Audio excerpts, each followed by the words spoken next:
미래한국당의 기호는 4번이지만 그 두 번째 칸에다가 꼭 찍으세요.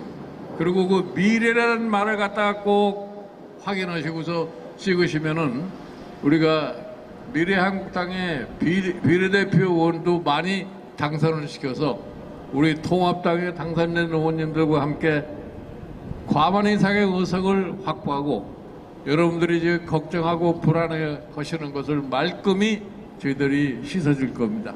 감사합니다. 대